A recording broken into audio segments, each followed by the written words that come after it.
Salut tout le monde, c'est Alice. Alors, je vous reviens aujourd'hui pour une deuxième vidéo de ma série Éditorialiste. Honnêtement, je pensais pas en refaire une de sitôt.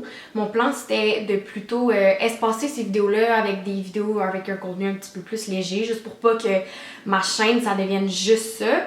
Mais avec tout ce qui se passe en ce moment, je me voyais pas ne pas me prononcer sur le sujet. Comme vous savez peut-être depuis le début, parler des enjeux féministes c'est quelque chose qui est comme primordial pour moi, autant sur mon Instagram que sur ma chaîne YouTube.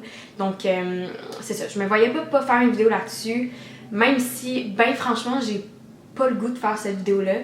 Je pense que ce qui se passe dans les derniers jours, comme pour bien des femmes, c'est difficile, ça rebrasse certaines affaires parce qu'en tant que femme, on a tous une expérience de violence à caractère sexuel, que ça soit au niveau psychologique ou physique. C'est pour ça que je veux faire cette vidéo-là.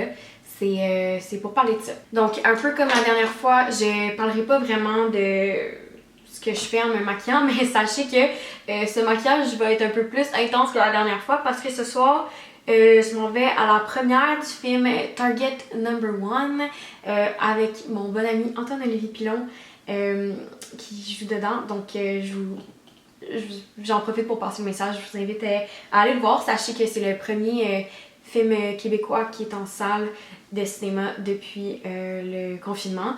Donc c'est important d'aller encourager nos artisans et de se déplacer. Sachez que toutes les mesures sanitaires là, sont en place dans les salles de cinéma. Donc je vous encourage à aller le voir. Donc c'est ça, mon maquillage va être un peu plus intense. Je fais juste prévenir. Mais c'est pas ça ma vidéo. Là, je suis tellement...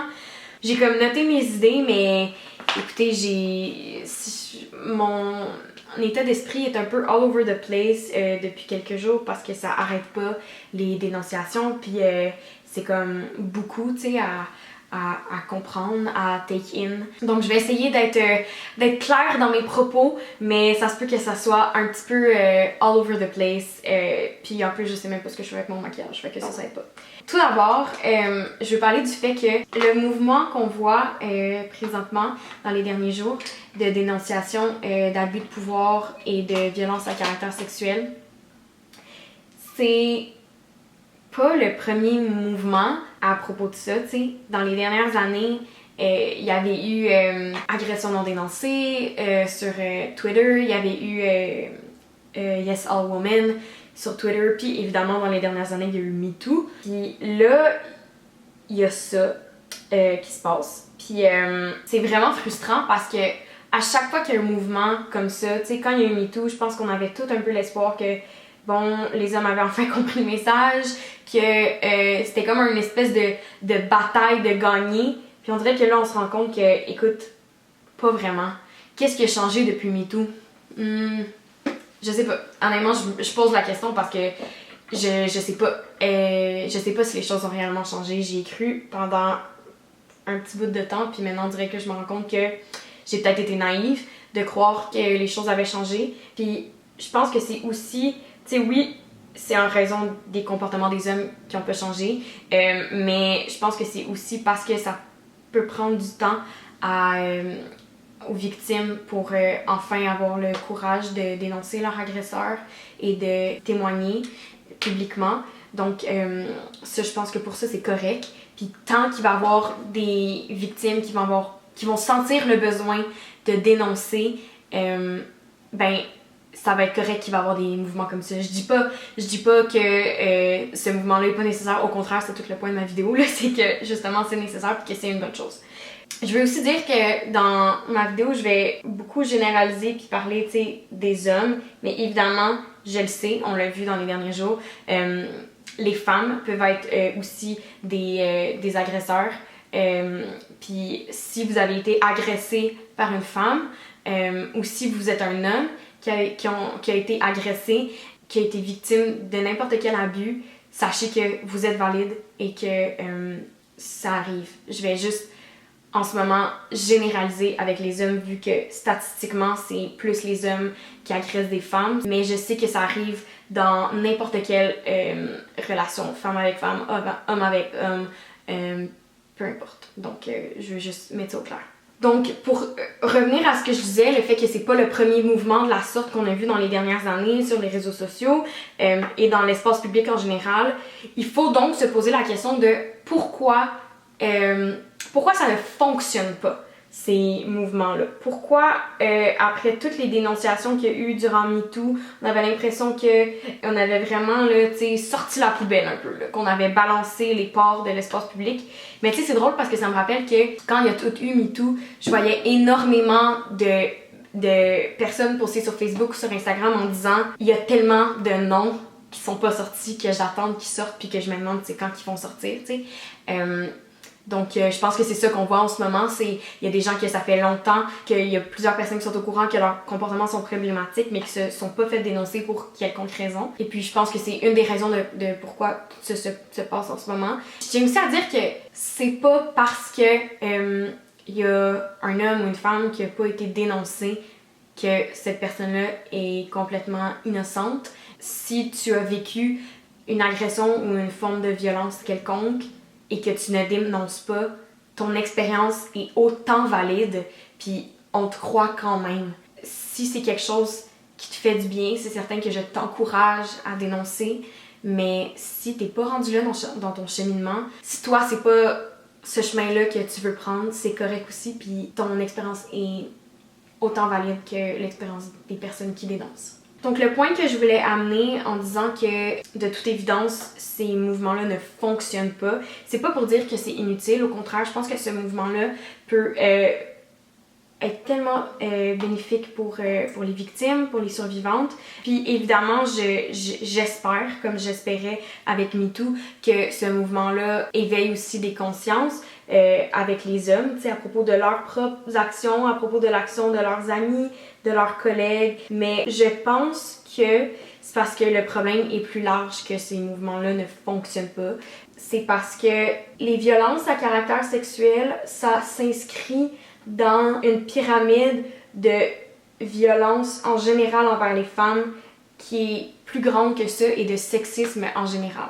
Donc, quand on parle de boys club, par exemple, que tu sais, mettons dans une compagnie ou dans un endroit quelconque, que c'est juste tout le temps des gars qui se tiennent ensemble dans une table de réunion. Quand on parle de boys club, c'est vraiment des endroits où les femmes ne sont pas les bienvenues, ne sont pas accueillies, ne sont pas encouragées à intégrer ces espaces-là.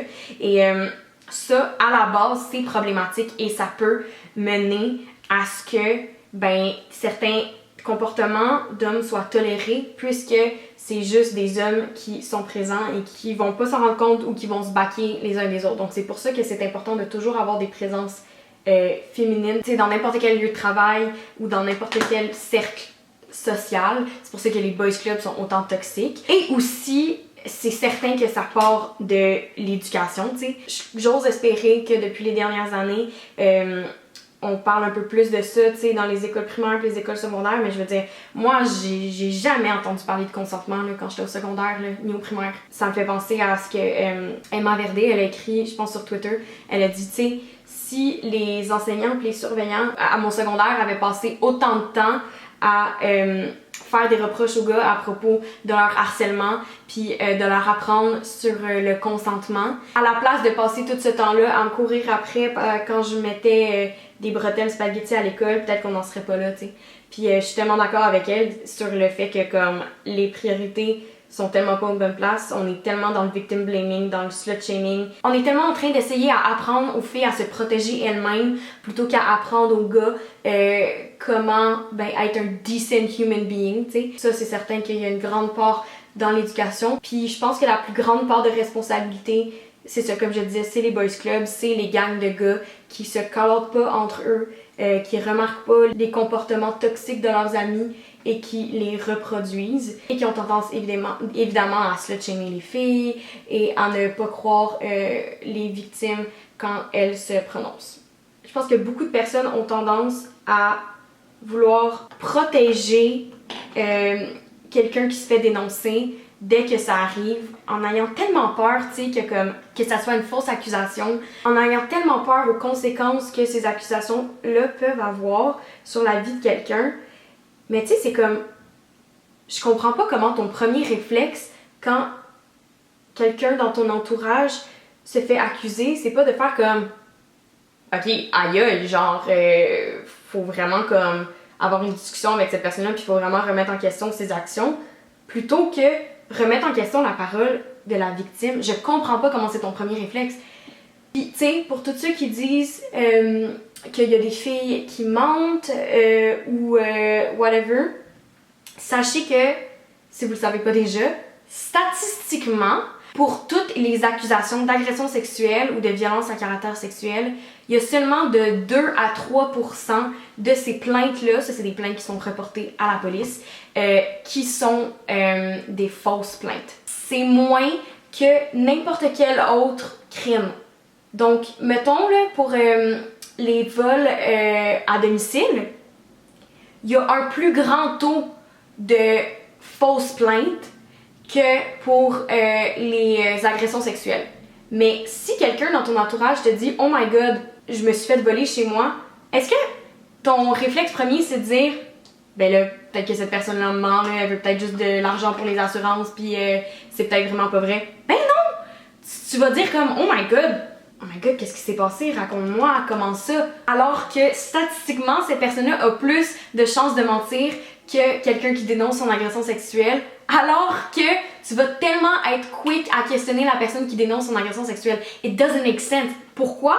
Parce qu'on croit pas les femmes, parce qu'on a tendance à pas croire les femmes, à avoir l'impression que c'est des menteuses et à vouloir protéger les hommes parce qu'il faudrait donc pas que ça nuise à sa carrière, tu sais. Surtout les figures publiques, puis ça c'est femmes ou hommes. Puis justement, je veux toucher là-dessus, tu sais, sur le fait que en ce moment, la majorité des dénonciations, tu sais, c'est des personnes publiques qui ont un certain following, qui sont connues dans certains milieux, tu sais, que ce soit du tatou, de l'humour, de l'internet, de n'importe quel milieu, dans le fond. Collectivement, on a plus tendance à douter des témoignages quand ça concerne quelqu'un de connu qu'on admire. Pourquoi? Ben parce que, premièrement, le culte de la célébrité, tu sais, c'est qu'on a l'impression qu'on connaît cette personne-là. Et on a tendance aussi à mettre les célébrités qu'on aime sur un piédestal. La réalité, c'est que si tu connais pas cette personne-là dans son intimité, ben t'as connais pas, point barre. Tu sais, genre, c'est pas parce que t'as follow sur Instagram puis que tu regardes ses émissions ou que toi, t'es déjà allé te faire tatouer à cet endroit-là que tu connais cette personne-là. Mais on est tellement quick à vouloir les défendre, puis je pense que c'est parce que on a peur de perdre quelque chose. On a peur que si on accepte que cette personne-là a commis ces gestes horribles-là, ben nous-mêmes, on doit prendre une décision si on continue à supporter la personne ou pas.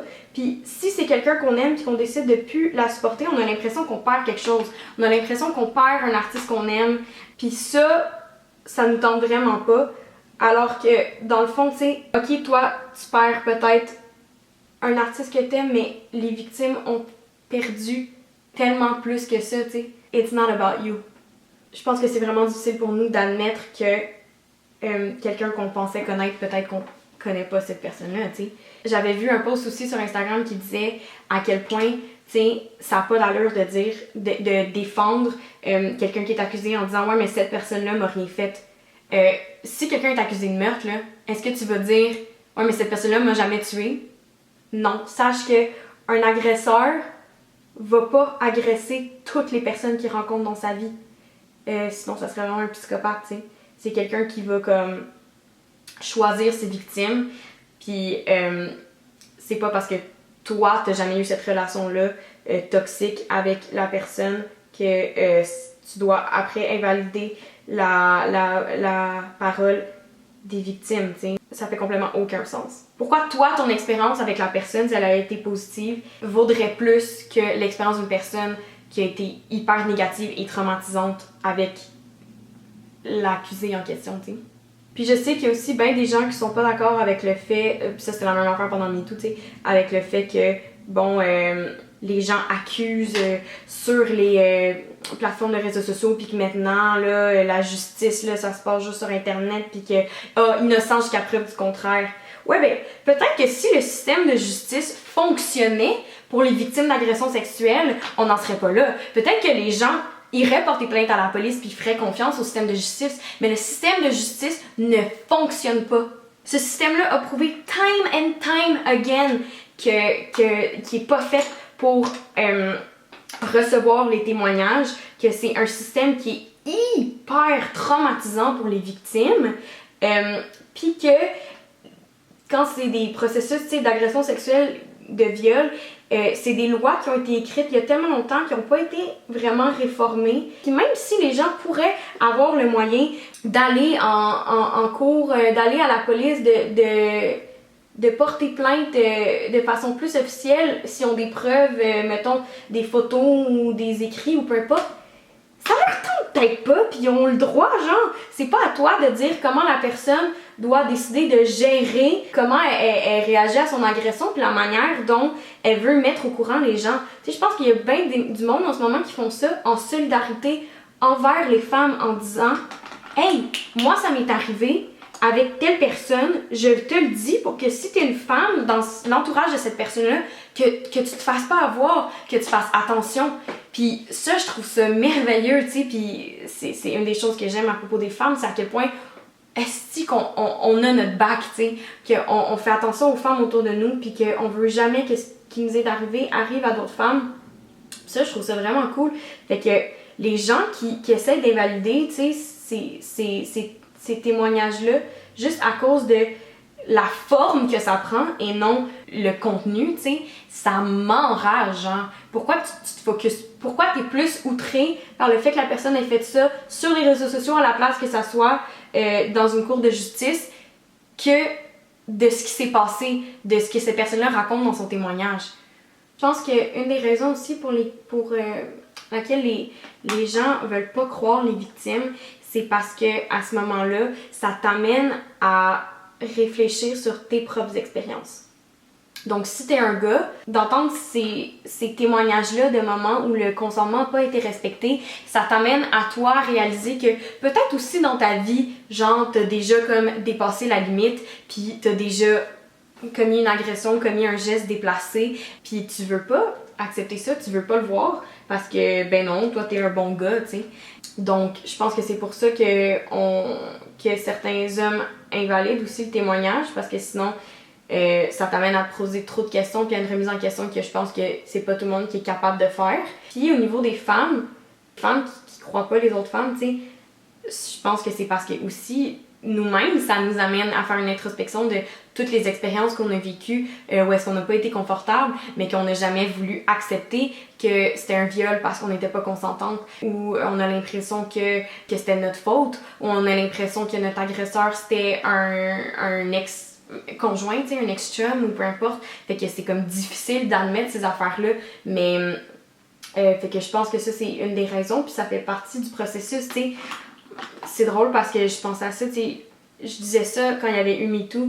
J'avais l'impression qu'il y a un moment dans ta vie en tant que femme où est-ce que tu te rends compte que toutes les femmes que tu connais, toutes les femmes autour de toi, toutes tes amies ont vécu des moments de violence avec les hommes, que ça soit violence psychologique ou violence physique à plusieurs degrés.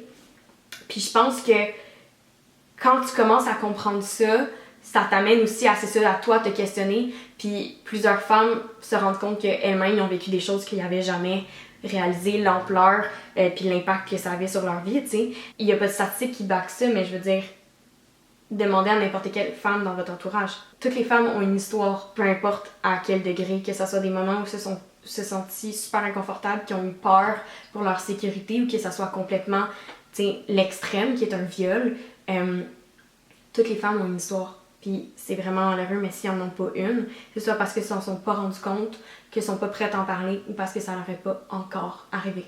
Puis c'est ça la triste réalité. Puis je veux dire, je dis pas ça parce que ça me tente de dire ça, puis je dis pas ça parce que c'est donc le fun d'être une victime. Au contraire, j'aimerais tellement ça que les femmes de mon entourage, que mes amis, que ma soeur, que ma mère, que tout le monde ait pas d'histoire à raconter à ce niveau-là. J'aimerais ça, moi, pas avoir d'histoire à raconter. On ne demande pas ça. On se bat depuis notre naissance contre ça. Mais juste par le fait qu'on est des femmes, tu c'est comme si on était condamné à ce que ça nous arrive. Puis je dis ça, puis c'est important pour moi de spécifier aussi que les femmes racisées, les femmes autochtones, les femmes qui font partie de la communauté LGBTQ+, les femmes avec un handicap, les sex workers, toutes les femmes qui vivent avec une double ou une triple discrimination sont encore plus sujets à vivre des agressions puis des violences sexuelles. Tu sais, je veux dire, pourquoi on parle pas de toutes les femmes disparues et assassinées autochtones? C'est un problème immense. Puis on n'est même pas, genre, capable de, comme, comprendre la situation, tellement ça a été de l'ignorance pendant des années, tu sais. Je vais maintenant faire le teint. Je pense que pour le reste de mon maquillage, je vais pas mal accélérer ça parce que c'est mon message est pas mal straightforward, là. Fait que c'est un long maquillage, fait que, tu sais, je pense que après ça, je vais pas mal juste vous revenir pour la fin. Mais je tenais à dire aussi que, tu sais, je vois beaucoup d'hommes qui se prononcent sur le sujet, sur les réseaux sociaux. Puis on dirait que je suis un peu partagée par rapport à ça. D'un côté, je trouve ça bien que certains hommes, tu sais, mettons qu'ils ont été amis avec des gens concernés, tu sais, mettons Jamesy ou du monde comme ça, ben, qui veulent vraiment, tu sais, annoncer qu'ils prennent leur distance de ces personnes-là, puis tout ça. On dirait que comme ça, je trouve ça bien. Des hommes qui s'excusent, puis tout ça, ok, ouais. Mais, tu sais, tous les hommes qui utilisent ça pour essayer de comme montrer vraiment qu'ils sont des alliés puis qu'eux sont des bons gars puis qu'ils repartagent des affaires, c'est pas votre mouvement, ok? Genre, vous pouvez pas soudainement utiliser ça pour montrer que vous êtes des bons gars. Puis, tu sais, je dirais, avant de partager plein d'affaires, prends le moment de faire une introspection parce que je vois tellement de gars qui partagent des trucs que je sais que eux-mêmes ils ont eu des agissements vraiment pas corrects, puis que je me demande, tu sais, si on fait cette introspection-là avant de juste vouloir comme s'allier aux femmes, genre, c'est ça, tu sais, comme peut-être juste prends comme quelques jours, là, réfléchis à tes affaires, parle à tes boys, écoute les femmes de ton entourage, puis essaye pas de comme t'approprier ce mouvement-là, paraître comme un bon gars, genre, c'est pas le moment. Tu sais, at the end of the day, tout ce que j'ai envie de dire dans cette vidéo-là, c'est juste si t'es une femme, peu importe ce que tu décides de faire, peu importe comment tu décides de faire, c'est valide puis c'est correct, puis faut juste arrêter de dire aux femmes comment elles décident de gérer genre un événement qui a été traumatisant dans sa vie, tu sais. Faut arrêter de focusser là-dessus puis plus focusser sur le problème de sexisme puis de misogynie qui existe dans notre société, puis la culture du viol qui permet que les agresseurs continuent à agresser sans jamais avoir de conséquences, tu sais. Le message que je veux envoyer à n'importe quelle femme qui a été victime de violences sexuelles, c'est « on te croit ». Pour moi, c'est ça qui est plus important que tout le reste. Ok, mon make-up est maintenant complet. C'est un peu intense, je sais pas si j'assume au complet, mais regarde, je pense que ça va être ça. Si t'aimes pas ça, t'es pas obligé de me le dire dans les commentaires parce que premièrement, c'est vraiment pas ça le but de la vidéo, puis deuxièmement, les chances sont que je vais déjà l'avoir porté vu que je vais poster cette vidéo-là sûrement demain, fait que ça sert un peu à rien. Anyways, je vais conclure la vidéo en rappelant aux victimes et à tous ceux qui dénoncent que on vous croit. Dans la barre d'infos, il va y avoir plusieurs ressources pour les victimes d'agressions sexuelles et de n'importe quelle violence à caractère sexuel. Alors je vous invite à consulter ce que je vais mettre dans la barre d'infos. Je vous invite aussi à être respectueux dans les commentaires, mais évidemment la discussion est toujours appréciée. J'aime ça discuter avec vous dans les commentaires, entendre votre opinion.